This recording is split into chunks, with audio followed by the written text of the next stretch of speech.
살롬, 사랑하는 형제 자매님들, 귀한 주님의 말씀을 나누는 시간입니다. 오늘 우리가 함께 묵상할 말씀 속에서 깊은 위로와 평안을 얻으시길 기도합니다. 잠시 세상의 소음에서 벗어나 주님의 음성에 귀 기울이는 이 시간이 여러분의 영혼의 단비와 같이 임하기를 소망합니다. 혹시 지금 이 순간 말씀의 감동과 은혜를 느끼신다면 구독과 좋아요를 통해 이 귀한 여정에 동참해 주십시오. 여러분의 작은 손길 하나하나가 하나님의 은혜를 더 널리 전하는 귀한 도구가 될 것입니다. 주님의 축복이 여러분과 가정에 늘 함께 하시기를 기원합니다. 오늘 우리는 마가복음으로 다시 돌아가 우리에게 너무나도 익숙하고 사랑받는 예수 그리스도의 이야기를 계속해서 따라가 보려 합니다. 그리스도의 이야기는 아무리 들어도 질리지 않는 생명의 말씀입니다. 그 깊이와 넓이는 측량할 수 없기에 우리는 몇 번이고 다시 그 말씀 앞으로 나아가야만 합니다. 우리가 살아가는 이 세상이 참으로 위험한 곳이라는 것을 우리 모두는 매일같이 느끼고 있습니다. 나와는 아무런 상관도 없던 전쟁에 휘말려 증오와 탐욕, 그리고 권력 다툼의 희생양이 될 수 있습니다. 지금 이 순간에도 세계 곳곳에서는 분쟁이 끊이지 않고 있으며 수많은 이들이 고통받고 있습니다. 또한 우리는 언제 닥칠지 모르는 지진이나 쓰나미와 같은 자연재해 앞에서 속수무책일 수밖에 없습니다. 가뭄과 기근으로 인해 식량을 구하지 못해 굶주릴 수도 있고 예기치 못한 화재나 홍수로 모든 것을 잃을 수도 있습니다. 물론 이 세상은 하나님께서 창조하신 아름다움과 그분의 자비로우신 흔적들로 가득 차 있습니다. 삶의 모든 순간 속에서 우리는 하나님의 은혜와 풍요로운 공급하심을 발견할 수 있습니다. 하지만 그 축복의 이면에는 언제나 우리를 위협하는 어두운 그림자가 도사리고 있다는 사실을 잊어서는 안 됩니다. 우리는 질병으로 목숨을 잃을 수 있고 오염된 음식으로 고통받을 수도 있습니다. 문명을 발전시키고 자원을 활용하여 삶을 풍요롭게 만들었지만 바로 그 문명의 산물들이 역으로 우리를 파괴하는 무기가 되기도 합니다. 이처럼 우리가 사는 세상은 언제나 위험이 도사리고 있는 곳입니다. 재앙과 죽음은 수많은 모습으로 우리 곁에 존재합니다. 하지만 성경을 깊이 이해하는 사람에게 이러한 세상의 모습은 결코 놀라운 일이 아닙니다. 인류의 역사는 하나님께도 우리 주 예수 그리스도께도 전혀 새로운 일이 아니었습니다. 오늘 우리가 함께 살펴볼 마가복음 13장은 예수님께서 예루살렘에서 공생애의 마지막 날을 보내시던 때의 기록입니다. 바로 고난주간의 수요일입니다. 다음 날인 목요일에 예수님은 제자들과 함께 유월절 만찬을 준비하실 것이고 금요일에는 십자가에 못 박히실 것이며 주일에는 죽음에서 부활하실 것입니다. 공생의 사역을 마무리하시는 이 중요한 시점에서 예수님은 이제 오직 제자들에게 집중하여 말씀하기 시작하십니다. 마태복음 24장과 25장, 그리고 누가복음 21장에도 기록된 이 말씀 속에서 예수님께서는 앞으로 펼쳐질 인류 역사의 모습을 예언적으로 보여주십니다. 이 말씀들은 우리에게 너무나도 익숙하게 들릴 것입니다. 왜냐하면 역사는 정확히 예수님께서 말씀하신 대로 흘러왔기 때문입니다. 하지만 이 말씀을 처음 들었던 제자들에게는 그야말로 하늘이 무너지는 듯한 충격이었을 것입니다. 그들은 메시아이신 예수님께서 이제 곧 영광스러운 하나님의 나라를 세우실 것이라고 굳게 믿고 있었기 때문입니다.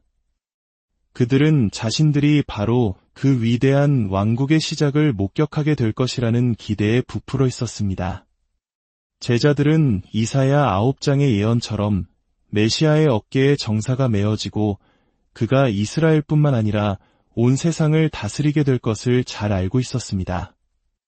스가랴 14장에 묘사된 것처럼 메시아께서 오셔서 세상에 그의 통치를 세우시는 구체적인 모습도 익숙했습니다.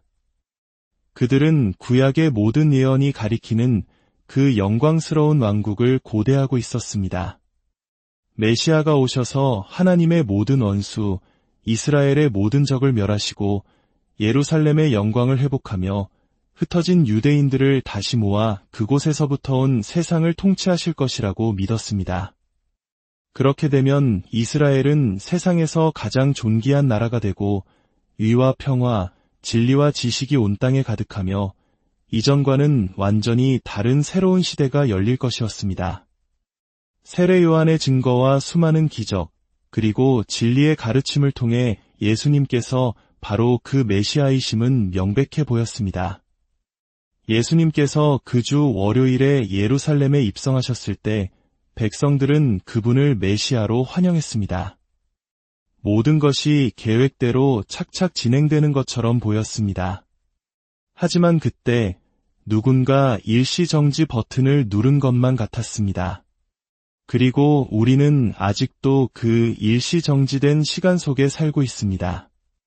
임박한 것처럼 보였던 모든 것이 멈추어 섰습니다. 그래서 제자들은 묻습니다. 하나님의 나라는 도대체 언제 오는 것입니까? 그들은 이제 예수님께서 왕국이 아닌 당신의 죽음에 대해 구체적으로 말씀하고 계심을 알게 되었습니다. 대제사장들과 이스라엘의 지도자들이 나를 체포하여 때리고 조롱하고 십자가에 못 박을 것이나 나는 다시 살아나리라. 예수님은 이 말씀을 반복해서 하셨습니다. 제자들은 이 말씀을 들으며 예수님께서 부활하신 후에 즉시 왕국을 세우실 것이라고 생각했습니다. 그것이 그들의 기대였습니다. 바로 그 기대를 배경으로 마가복음 13장의 말씀이 시작됩니다. 제가 본문을 읽어드리겠습니다. 예수께서 성전에서 나가실 때에 제자 중 하나가 이르되 선생님이여 보소서 이 돌들이 어떠하며 이 건물들이 어떠하니이까? 예수께서 이르시되 내가 이 큰 건물들을 보느냐? 돌 하나도 돌 위에 남지 않고 다 무너뜨려지리라 하시니라. 예수께서 감람산에서 성전을 마주대하여 앉으셨을 때에 베드로와 야고보와 요한과 안드레가 조용히 묻되 우리에게 이르소서 어느 때에 이런 일이 있겠사오며 이 모든 일이 이루어지려 할 때에 무슨 징조가 있사오리이까? 예수께서 이르시되 너희가 사람의 미혹을 받지 않도록 주의하라. 많은 사람이 내 이름으로 와서 이르되 내가 그라 하여 많은 사람을 미혹하리라. 난리와 난리 소문을 들을 때에 두려워하지 말라. 이런 일이 있어야 하되 아직 끝은 아니니라. 민족이 민족을, 나라가 나라를 대적하여 일어나겠고 곳곳에 지진이 있으며 기근이 있으리니 이는 재난의 시작이니라. 너희는 스스로 조심하라. 사람들이 너희를 공회에 넘겨주겠고 너희를 회당에서 매질하겠으며 나로 말미암아 너희가 권력자들과 임금들 앞에 서리니 이는 그들에게 증거가 되려 함이라. 또 복음이 먼저 만국에 전파되어야 할 것이니라. 사람들이 너희를 끌어다가 넘겨줄 때에 무슨 말을 할까 미리 염려하지 말고 무엇이든지 그때에 너희에게 주시는 그 말을 하라. 말하는 이는 너희가 아니요 성령이시니라. 형제가 형제를, 아버지가 자식을 죽는 데에 내주며 자식들이 부모를 대적하여 죽게 하리라. 또 너희가 내 이름으로 말미암아 모든 사람에게 미움을 받을 것이나 끝까지 견디는 자는 구원을 받으리라. 멸망에 가증한 것이 서지 못할 곳에 선 것을 보거든 그때에 유대에 있는 자들은 산으로 도망할지어다. 지붕 위에 있는 자는 내려가지도 말고 집에 있는 무엇을 가지러 들어가지도 말며 밭에 있는 자는 겉옷을 가지러 뒤로 돌이키지 말지어다. 그 날에는 아이벤 자들과 젖먹이는 자들에게 화가 있으리로다. 이 일이 겨울에 일어나지 않도록 기도하라. 이는 그 날들이 환난의 날이 되겠음이라. 하나님께서 창조하신 시초부터 지금까지 이런 환난이 없었고 후에도 없으리라. 만일 주께서 그 날들을 감하지 아니하셨더라면 모든 육체가 구원을 얻지 못할 것이거늘 자기가 택하신 자들을 위하여 그 날들을 감하셨느니라. 그때에 어떤 사람이 너희에게 말하되 보라, 그리스도가 여기 있다. 보라, 저기 있다 하여도 믿지 말라. 거짓 그리스도들과 거짓 선지자들이 일어나서 이적과 기사를 행하여 할 수만 있으면 택하신 자들을 미혹하려 하리라. 너희는 삼가라. 내가 모든 일을 너희에게 미리 말하였노라. 그때에 그 환난 후 해가 어두워지며 달이 빛을 내지 아니하며 별들이 하늘에서 떨어지며 하늘에 있는 권능들이 흔들리리라. 그때에 인자가 구름을 타고 큰 권능과 영광으로 오는 것을 사람들이 보리라. 또 그때에 그가 천사들을 보내어 자기가 택하신 자들을 땅 끝으로부터 하늘 끝까지 사방에서 모으리라. 무화과나무의 비유를 배우라. 그 가지가 연하여지고 잎사귀를 내면 여름이 가까운 줄을 아나니 이와 같이 너희가 이런 일이 일어나는 것을 보거든 인자가 가까이 곧 문 앞에 이른 줄 알라. 내가 진실로 너희에게 말하노니 이 세대가 지나가기 전에 이 일이 다 일어나리라. 천지는 없어지겠으나 내 말은 없어지지 아니하리라. 그러나 그날과 그때는 아무도 모르나니 하늘에 있는 천사들도 아들도 모르고 아버지만 아시느니라. 주의하라. 깨어있으라. 그때가 언제인지 알지 못함이라. 가령 사람이 집을 떠나 타국으로 갈 때에 그 종들에게 권한을 주어 각각 사물을 맡기며 문지기에게 깨어있으라 명함과 같으니 그러므로 깨어있으라. 집주인이 언제 올는지 혹 저물 때일는지 밤중일는지 닭울 때일는지 새벽일는지 너희가 알지 못함이라. 그가 호련히 와서 너희가 자는 것을 보지 않도록 하라. 깨어있으라. 내가 너희에게 하는 이 말은 모든 사람에게 하는 말이니라 하시니라. 이 말씀을 들은 제자들은 엄청난 충격을 받았을 것입니다. 예수님께서 묘사하신 일들이 다 이루어지려면 상당한 시간이 흘러야 한다는 것이 분명했기 때문입니다. 전쟁과 전쟁의 소문, 민족과 나라 사이의 분쟁, 곳곳의 지진과 기근, 그리고 유대인과 이방인, 심지어 가족에게까지 받는 광범위한 박해까지. 이 모든 일들이 있은 후에야 주님께서 다시 오시는 징조가 나타날 것이라고 하셨습니다. 주님께서는 당신의 재림과 왕국의 설립에 대해 이렇게 분명히 말씀하셨습니다. 시간이 흐를 것이며 그 시간 동안 이 땅은 인간의 타락 이후 계속되어 온 재앙적인 상태를 그대로 드러낼 것이라고 말입니다. 전쟁, 재난, 무질서, 고통이 오랫동안 계속될 것이며 믿는 자들은 박해와 순교까지 당하게 될 것입니다. 거짓 그리스도들과 거짓 선지자들이 역사를 가득 채우며 사람들을 속일 것입니다. 즉, 예수님의 초림과 재림 사이의 인류 역사는 끊임없는 고난으로 점철될 것이며 그 고난은 역사의 마지막 몇 년, 즉 환난기라 불리는 시기에 절정에 달할 것입니다. 이 말씀은 예수님의 신성을 증명하는 또 하나의 강력한 증거입니다. 그분께서 말씀하신 모든 것들이 실제로 이루어졌기 때문입니다. 1. 2절에서 예언하신 성전의 파괴는 주후 70년에 실제로 일어났습니다. 돌 하나도 돌 위에 남지 않을 것이라는 예언 그대로 성전은 완전히 파괴되었고 다시는 재건되지 못했습니다. 저주받은 이 땅에서의 삶의 본질에 대한 예수님의 예언 역시 우리가 매일 목격하고 있는 현실 그대로입니다.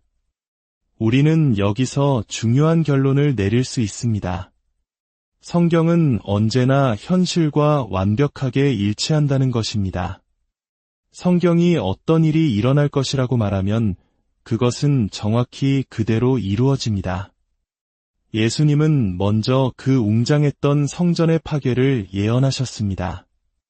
제자 중 하나가 성전의 화려함에 감탄하며 선생님이여, 이 얼마나 놀라운 돌들이며 건물들입니까? 라고 말했을 때 예수님은 돌 하나도 돌 위에 남지 않고 다 무너뜨려지리라고 답하셨습니다. 제자들은 그 성전이 얼마나 부패한 종교의 상징이 되었는지 잘 알고 있었습니다. 예수님께서 2번이나 성전을 정화하신 사건을 통해 그곳이 강도의 소굴이 되었음을 목격했기 때문입니다. 그 아름다운 건물은 하나님의 진노의 대상이었습니다. 그리고 주후 70년 로마 군대에 의해 그 예언은 정확히 성취되었습니다. 성전의 파괴를 예언하신 후 예수님께서는 당신이 떠나신 후 다시 오실 때까지 세상이 겪게 될 일들에 대해 말씀하셨습니다. 그 첫 번째 특징은 바로 속임수입니다. 5절에서 예수님은 너희가 사람의 미혹을 받지 않도록 주의하라고 경고하십니다. 미래를 이야기하기에 앞서 잘못된 정보로 사람들을 현혹하는 이들에게 넘어가지 말라고 신신당부하신 것입니다. 수많은 이단과 거짓 선지자들이 나타날 것이기 때문입니다. 이 말씀은 오늘날 수많은 이단과 사이비 종교가 난립하는 한국 사회의 성도들에게 특히 더 큰 울림을 줍니다. 우리 역사 속에서도 스스로를 재림 예수라 칭하며 많은 사람들을 미혹했던 거짓 그리스도들이 있었습니다. 그들은 교묘한 말과 거짓 기적으로 사람들을 속이며 영혼을 파멸로 이끌었습니다. 예수님의 경고는 2000년 전 제자들에게만이 아니라 바로 오늘을 살아가는 우리를 향한 것입니다. 이러한 미혹을 피하는 유일한 길은 무엇일까요? 오직 성경 말씀 위에 굳게 서는 것입니다. 사탄이 어떻게 진리를 교묘하게 왜곡하여 사람들을 미혹하는지 보여주는 한 가지 복잡한 예시를 살펴보겠습니다. 이슬람의 종말론입니다. 많은 사람들이 이슬람을 기독교와는 전혀 다른 종교라고 생각하지만 놀랍게도 그들은 예수라는 인물을 자신들의 종말론에 매우 중요하게 포함시킵니다. 하지만 그들의 예수는 성경의 예수 그리스도와는 완전히 다른 존재입니다. 그들의 경전에 따르면 예수는 하나님이 아니며 죽지도 부활하지도 않은 한 명의 위대한 선지자일 뿐입니다. 그리고 마지막 때에 다시 돌아와 마흐디라고 불리는 이슬람의 구원자를 돕는 역할을 한다고 믿습니다. 더욱 놀라운 것은 그들의 종말론에서 마흐디라는 인물이 하는 역할이 성경에서 말하는 적그리스도의 모습과 놀라울 정도로 일치한다는 점입니다. 그는 7년 평화 조약을 맺고 이스라엘을 정복하며 예루살렘에 자신의 통치 기반을 세우고 자신을 따르지 않는 모든 이를 파괴하는 세계적인 지도자로 묘사됩니다.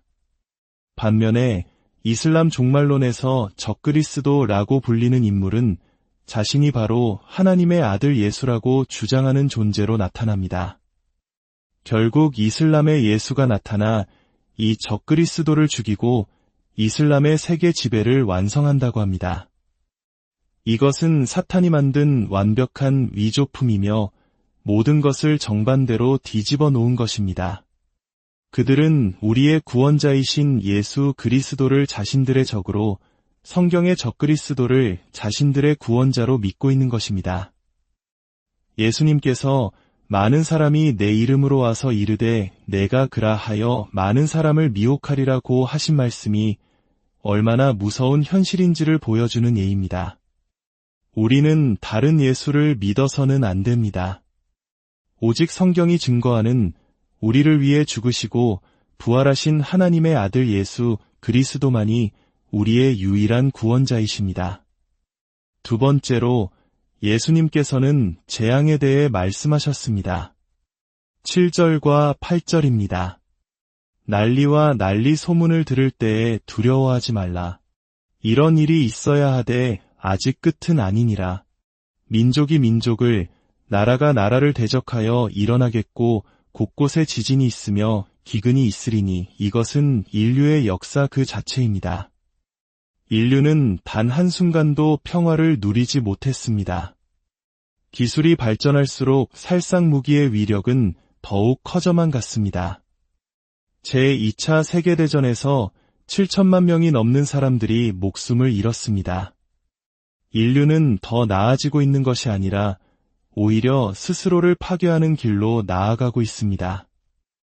또한 지진과 기근과 같은 자연재앙도 계속될 것입니다.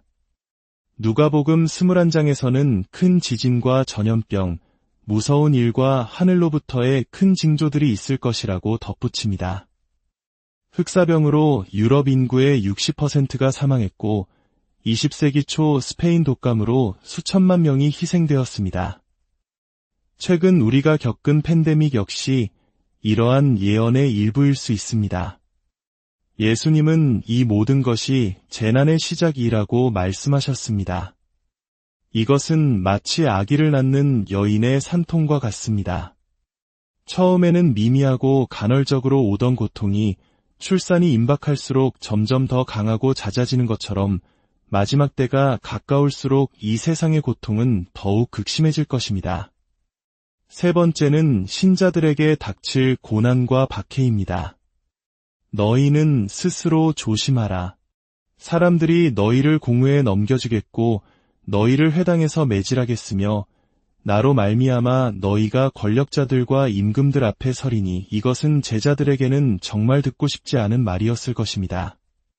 그들은 영광스러운 왕국을 기대했지 끔찍한 박해를 원한 것이 아니었습니다. 하지만 예수님의 말씀처럼 기독교의 역사는 순교자들의 피로 쓰여졌습니다.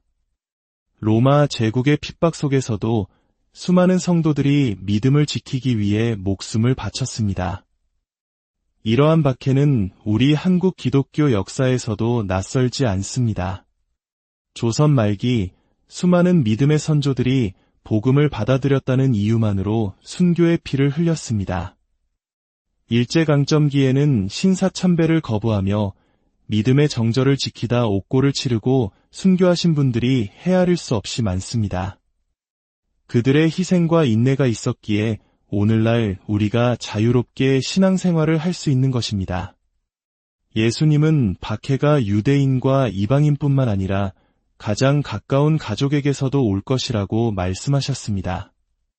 형제가 형제를, 아버지가 자식을 죽는 데에 내주며 자식들이 부모를 대적하여 죽게 하리라. 이것은 복음이 세상의 가치관과 얼마나 첨예하게 대립하는지를 보여줍니다.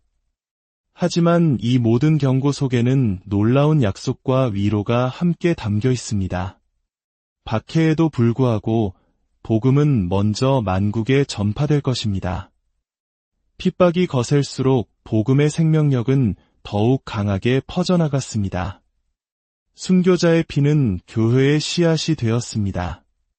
또한 우리가 고난 중에 있을 때 성령께서 우리와 함께 하시며 할 말을 주실 것이라고 약속하셨습니다. 우리의 힘이 아니라 성령의 능력으로 우리는 모든 상황을 이겨낼 수 있습니다. 그리고 마지막으로 가장 중요한 약속이 주어집니다. 13절입니다.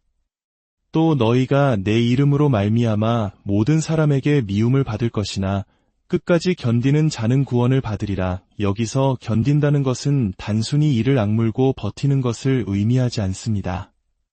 이것은 구원의 조건이 아니라 참된 믿음의 증거입니다. 시련과 핍박의 불길 속에서 가짜 믿음은 타서 없어지지만 하나님께서 주신 진짜 믿음은 오히려 더욱 정금같이 단련됩니다. 야고보서의 말씀처럼 믿음의 시련은 인내를 만들어내고 그 인내는 우리를 온전하고 구비하여 조금도 부족함이 없게 합니다. 하나님께서는 우리에게 감당할 시험만 허락하시고 시험 당할 즈음에 또한 피할 길을 내사 우리로 능히 감당하게 하십니다. 사랑하는 성도 여러분, 예수님께서는 세상의 끝에 대해 우리에게 분명히 말씀해 주셨습니다.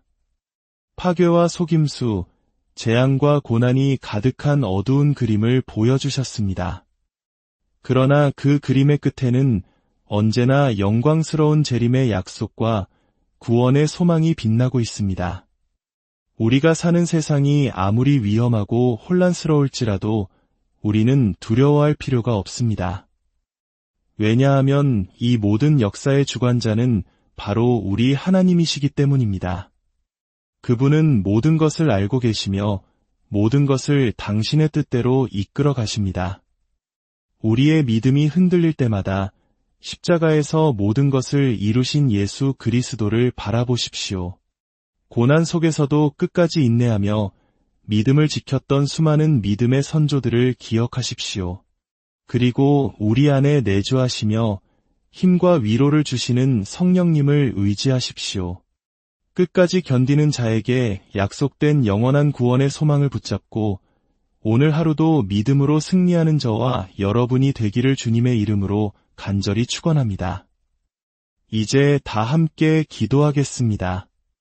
사랑과 은혜가 풍성하신 하나님 아버지, 오늘 말씀을 통해 이 세상의 실상과 마지막 때에 대한 주님의 경고, 그리고 그 안에 담긴 놀라운 약속과 이로를 다시 한번 마음에 새기게 하시니 감사합니다. 이 위험하고 혼란한 세상 속에서 저희가 오직 주님만을 의지하며 살아가게 하옵소서. 어떤 환난과 핍박이 닥쳐올지라도 두려워하지 않고 끝까지 견디는 참된 믿음을 허락하여 주시옵소서. 저희의 연약함을 아시는 주님, 성령의 능력으로 저희를 붙드사 날마다 믿음으로 승리하게 하시고 주님 다시 오시는 그날 영광스러운 구원에 참여하는 복된 자녀들이 다 되게 하여 주시옵소서. 우리를 구원하신 주 예수 그리스도의 이름으로